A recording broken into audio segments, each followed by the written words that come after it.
Hola mis amigos, yo soy Stuart and we're back with another episode of Lifeline, Crisis Line. And I'm pretty sure I've got the title right this time. Now, usually I wouldn't be playing this game this week. I'd be playing these games. But I've been informed that I am very close to the end. So, I'm going to try my best to make this episode the last episode. And if not, it's either going to be a long episode or I'm going to make this into another part.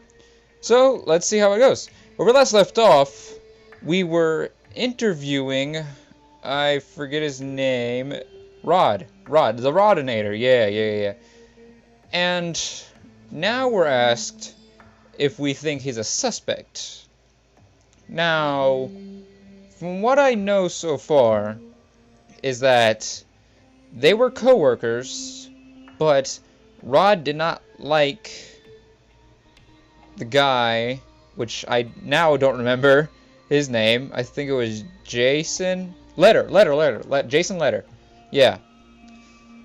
He didn't like him because he bullied him while they were working together, and Letter was not very nice of a person, and also his wrench was missing. And also, he seemed like he lied quite a bit.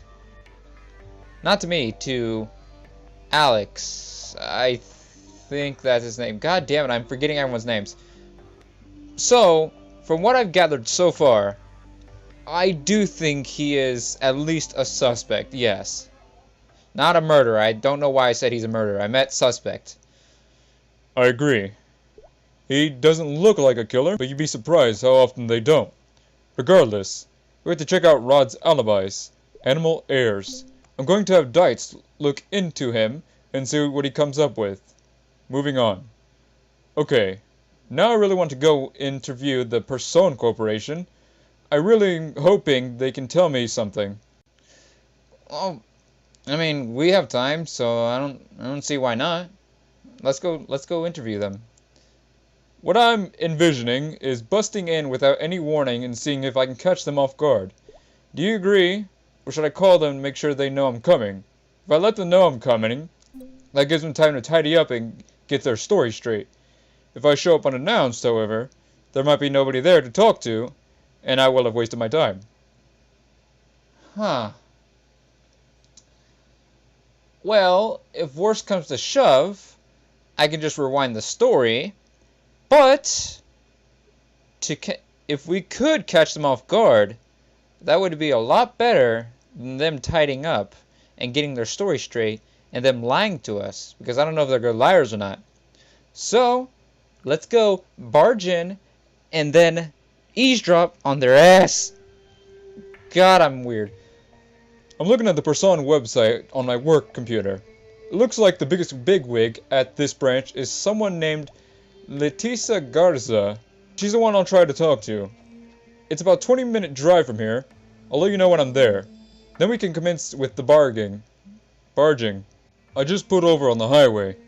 If you're curious about how I'm feeling right now, you should hear the song I'm hearing. It's by a band called Explosions in the Sky. The song is Your Hand in Mine. It's sad and stirred up, but there's hope in it too. I just thought I'd share for some reason. Thank you. I guess. Weird that I feel okay talking to you about this stuff. See, I've always been the one to try and take care of everybody else. With my parents totally checked out, it fell to me to take care of my sisters, especially when we were teenagers.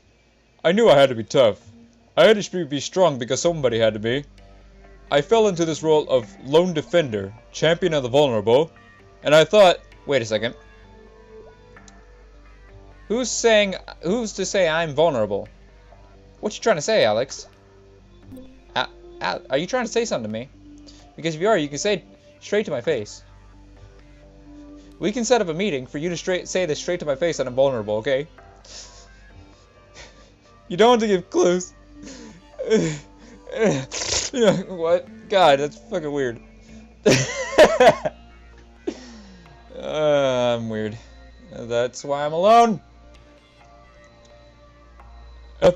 thought that was very noble of me, and I pushed away anybody who wanted to be close to me, because I had important responsibilities. Aren't you just a nice person? You make me sick. I'm joking. But I think I was just scared of being one of the vulnerable, that I was pushed into the role of protecting. I think I kind of looked down on them for being vulnerable. Now I'm kind of totally alone as a result.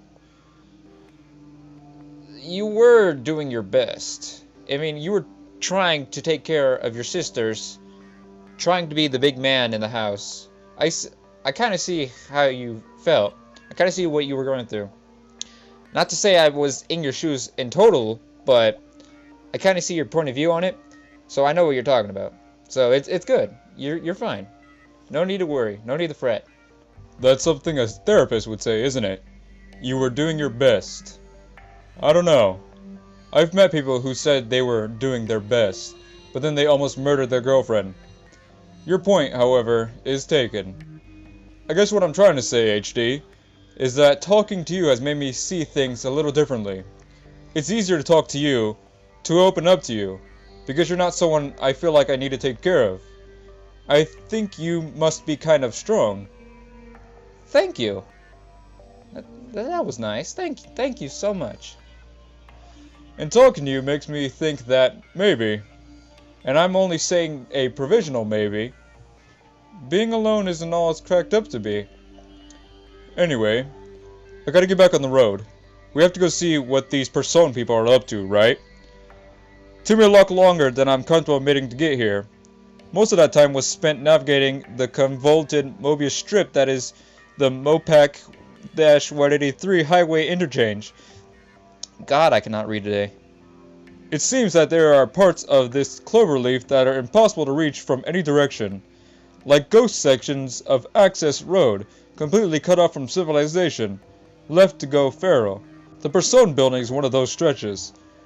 It's gleaming and new, all blue glass and brushed metal. I'm parked in one of the 10 visitor spots in front of the building. The other 9 are empty.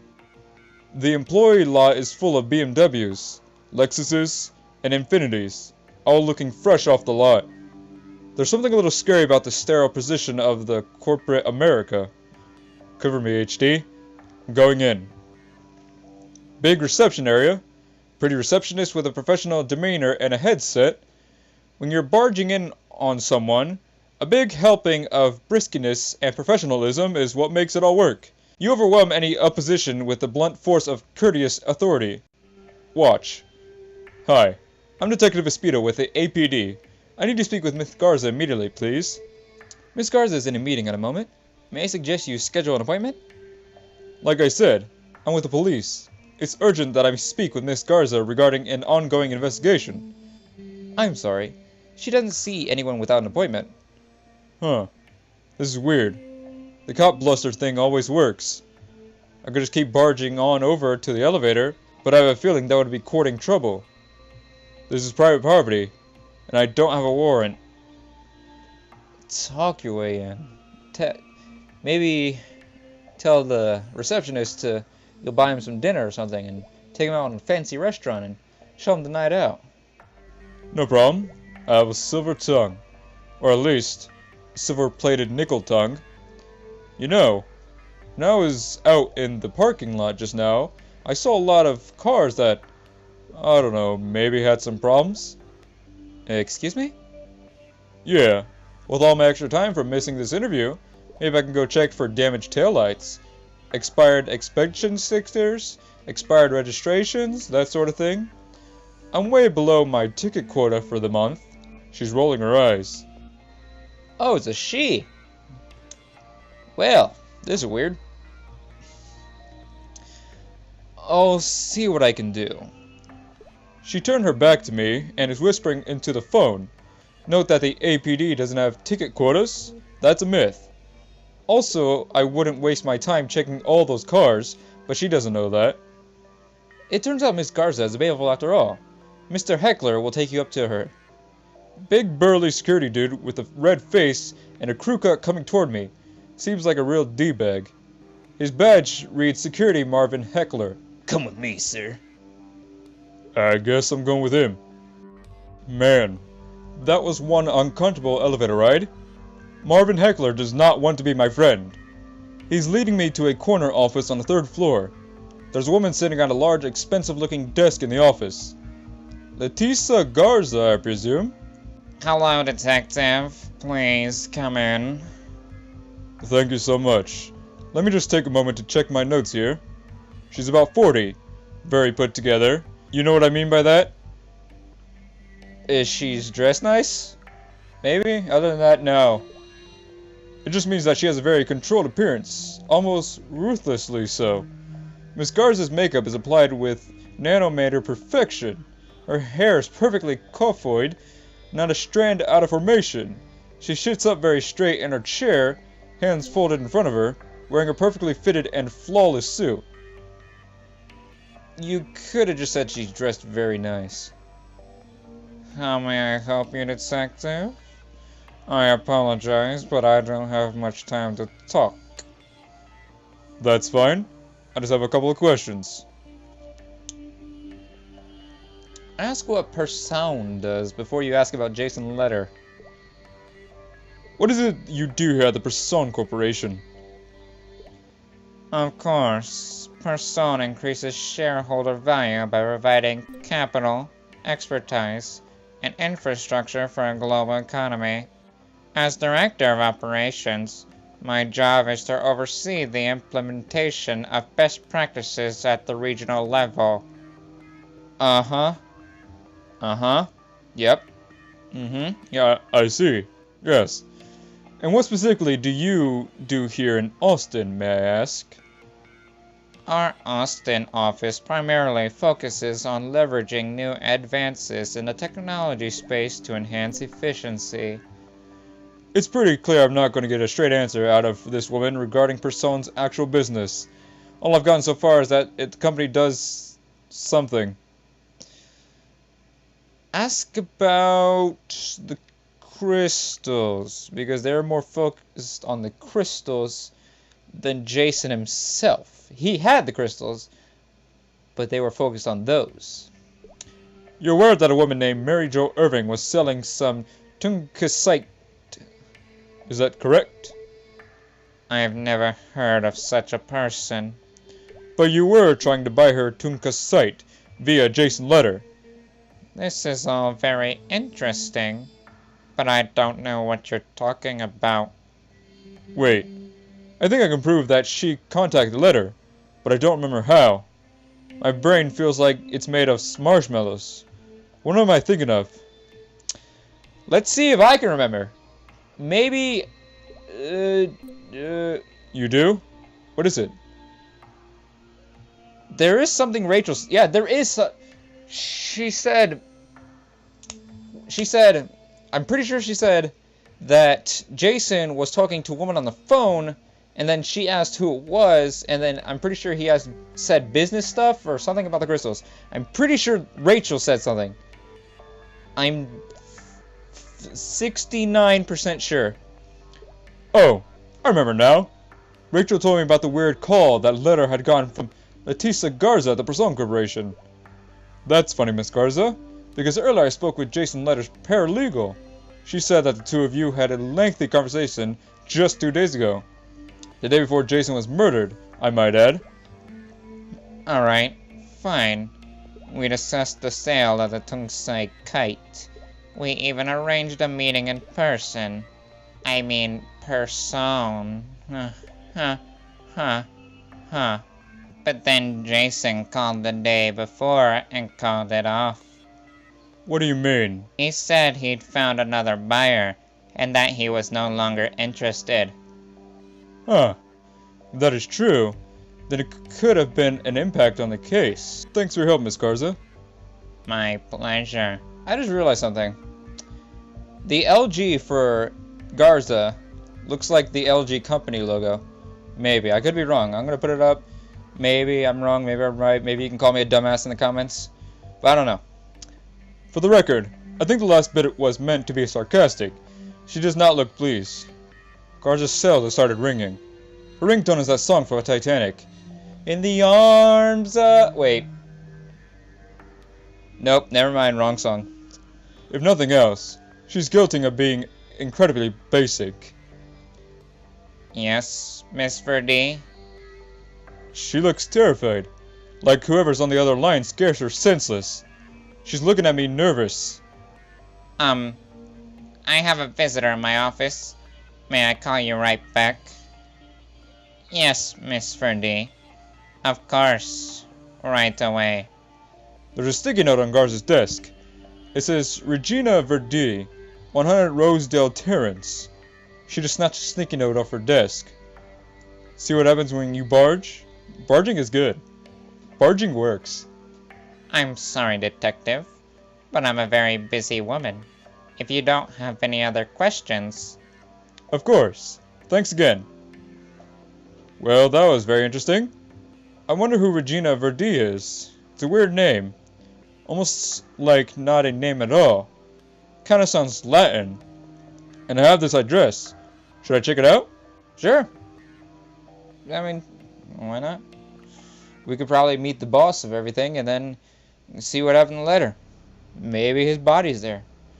Maybe she's doing weird shit. I don't fucking know. And shit, my game froze. Great.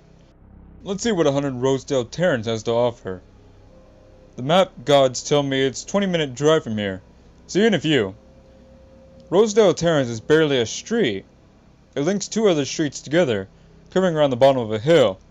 It's surrounded by ancient live oak trees that lean over it, blocking out any sunlight. Driving onto the street is like stepping back in time, to an era when everything south of the river had just scrubby forest. There's only one address on Rosedale Terrace, and that's number 100. You think that would have made it easy to find, but you'd have another think coming. If you weren't looking, you'd assume there were no address at all on Rosedale Terrace. The rusted wrought iron gate for number 100 is set back a bit from the road and covered in desiccated vines. There's no sidewalk on the street, and no driveway, nothing to indicate a house at first glance. It's only when you stare closely at it that you see the recessed gate and the flagstone steps beyond. There's a box affixed to the gate, a steady iron mirror box partially covered in vines. The number 100 is barely visible in the faint memory of white paint on the box. Past the gate are flagstone steps, dusted with moss, leading up the hill through the distantly packed trees and brush. There's a hint of building beyond, but it's difficult to make out. I'm not supposed to be here. I don't have any way of explaining what I'm doing here. I don't have a warrant, and I can't call for backup. My instincts tell me I should leave, but they also tell me that something extremely important could be waiting here.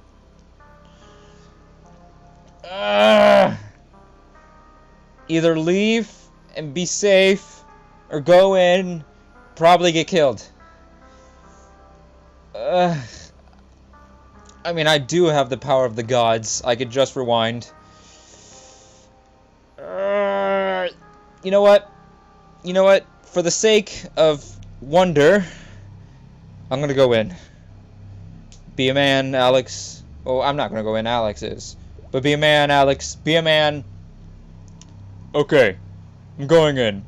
I'm gonna try not to think about how I could go to jail for doing this. That's ironic.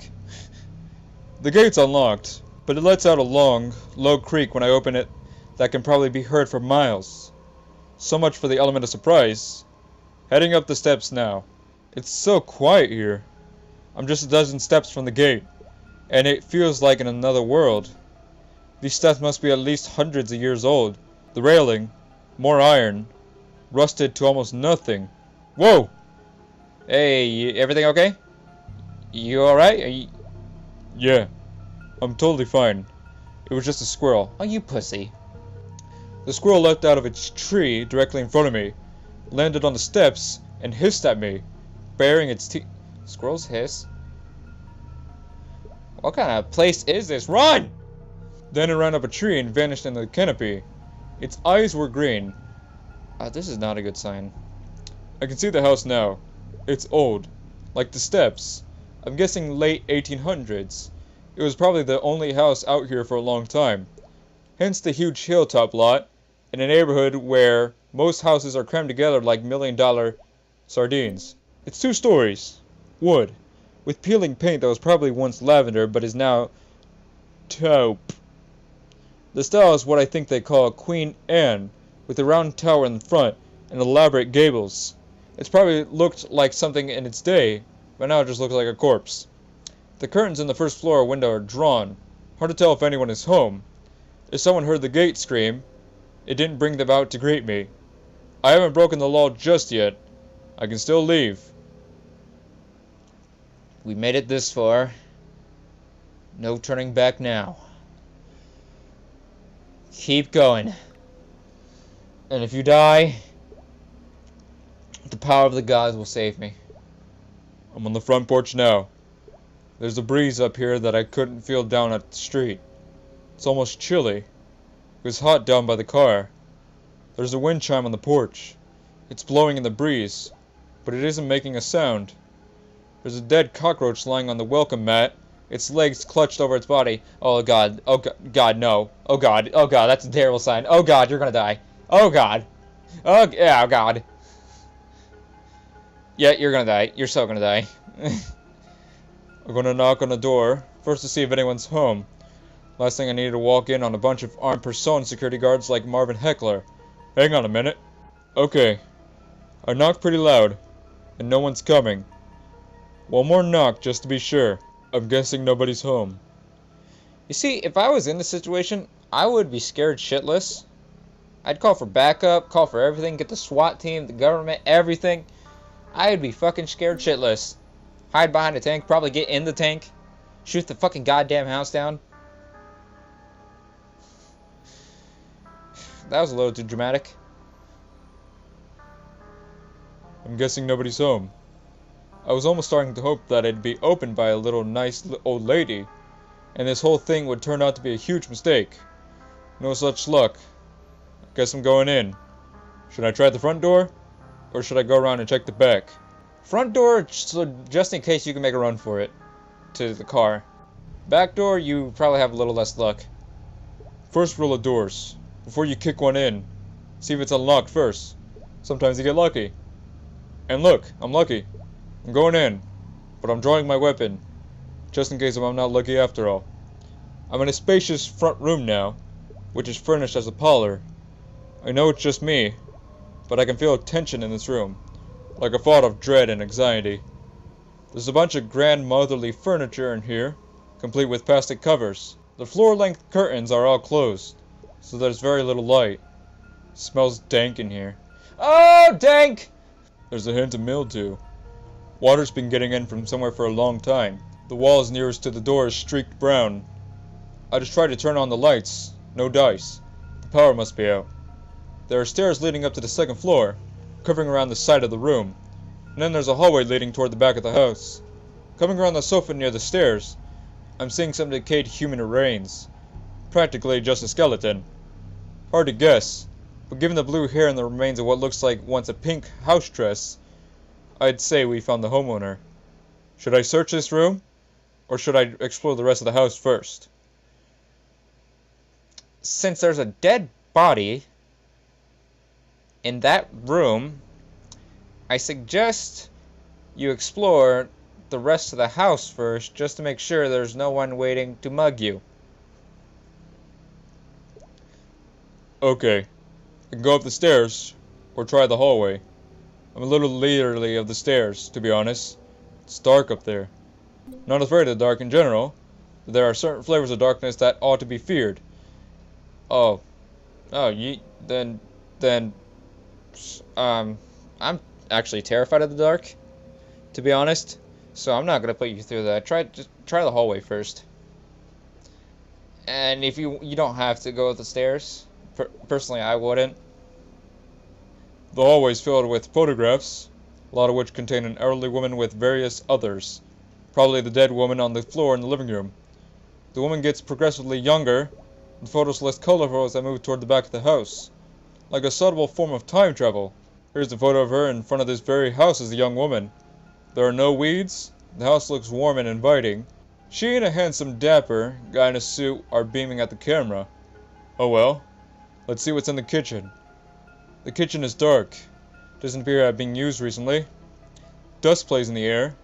catching the light that bleeds through the curtains. It's silent. Too silent. Silent enough for someone to be in the front room! Okay, back to the front room. I can go up the stairs, or I can leave. I'm a little leery of those stairs, to be honest. Oh, you said this already. I'm not gonna make you do that. I mean, you've been through hell already through this house. I'm not gonna make you go up the stairs. You can leave the house. But I don't see why you didn't check the room with the dead body first. Yeah, I don't see any reason to try going up the stairs. I'm just gonna get out of here. Wait! Oh shoot! What is it?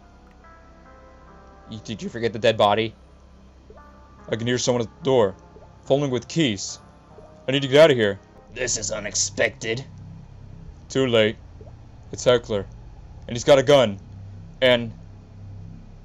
Detective Vespito, we meet again. it's the green-eyed woman. Last time, I was where I wasn't meant to be. And this time you are. Wrong place at the wrong time, huh? You have no idea how true that is in my case, detective. No idea. I've got a gun in my hand. I could try to beat on Heckler before he shoots me, or I can run. You have a 50-50 chance. With running, you have a probably 70-30 chance. Either way, you're probably gonna die. Ah, why did I make you do this? I'm so sorry.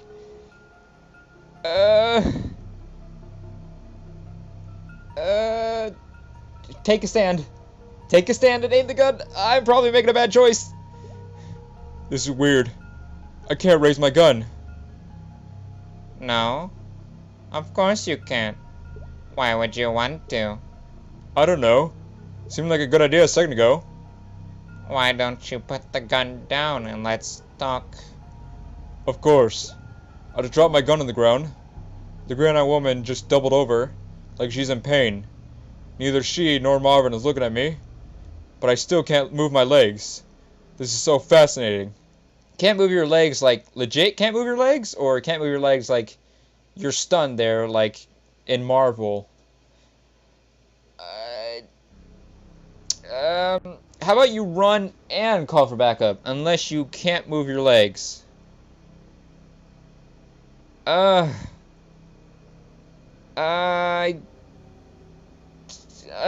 choice seems bad. Either choice seems bad. Running, they might start shooting. Call for backup, they might question you and start shooting.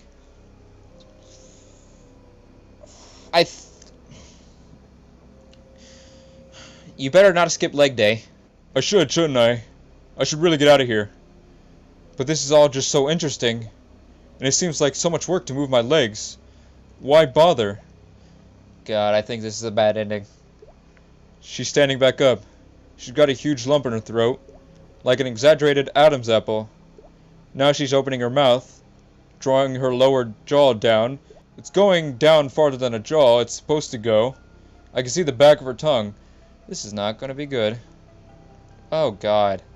Oh God, this is not going to be good. There's something crawling out of her mouth. I should be scared, but I'm just so fascinated by it all. What is that? Now the thing has crawled out of her mouth and is in her hand. It's green and moist.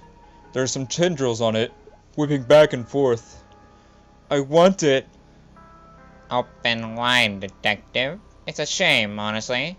As one of my blood, you'll be useless as a detective. But there are other detectives. And now you're part of me. Isn't that wonderful? Yes. I feel much better now. I know. You don't need to speak with me anymore. It will all make sense to you in a moment. Hey, Espita was texting someone. I better. The connection has been lost. Your compassion rating is low. Maybe next time, things will go a little better. God damn it. It brings back memories of Lifeline. God damn it. We're back here after we saw the little slip note of the address. And, well, that wasn't a good idea to check the house. Oh god, the memories. Oh, Taylor, I'm so sorry. I got you safe at home, though. I'm sorry, Alex. But, let's not go to the house.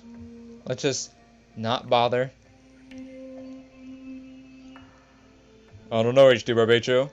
I think we could have done better here. I'm getting out of here. I'm not sure this was the right decision. I guess we'll find out. Is that the game trying to tell me I did bad? Because I'm pretty sure I know this. Pretty sure this whole game I've done bad. You don't have to tell me to my face. I get it, game, I'm bad. Huh. I just put off the freeway at Einfeld so I could take a surface street to HQ and avoid the snarl at Caesar Chavez. And there's a blue sedan behind me. It's some guy with a buzz cut. Never seen him before, but the car looks so familiar. He's riding me pretty close. I'm putting on speech to text. Hey! Back off, man! Holy crap! He just rammed me! What kind of lunatic rams a cop? I'm pretty sure he wants to kill you, so get out of there and go get some backup. Yeah, this guy worries me. I'm gonna call for backup and... Crap! He just rammed me again. Oh god. Car hit. Hurt. Bad. You came to my place of business. You interfered where you don't belong. Who we are, what we represent, is bigger and more important than you could possibly imagine. Why is the text like that? Okay. Goodbye, detective. Help me. Help. The connection to the chat has been lost. Your compassion rating is low. Maybe next time things will go a little better. Not again. Well. God, I feel so sorry, Alex. I'm so sorry. Got you murdered. And then got you mouth violated. Oh God, I'm so sorry. Well, we're here where we decide whether to go to the Person Corporation or not. Oh God. Hey, let's not go to them this time. And I tried to ask Miss Garza, like, if she knew anything about him, and she was just saying, like, they have many of attorneys, and they don't know specifically off the top of their head who he is. But she gave the facial expression that the name sounded familiar, but nothing too big. So, let's just say I don't think they're involved, just so you won't get killed in any way. Okay, we're back where we go to the house instead of just leaving the building, because just not going to Person Corporation, it just gives the same answers. So, instead of going inside the house, let's just leave, because I don't think the Persons are anywhere near here, because last time they weren't inside, they got there when we were in there. So, let's just leave and be safe and not be mouth violated or murdered. God, I really am sorry, Alex. Why? Why are you going in? Why?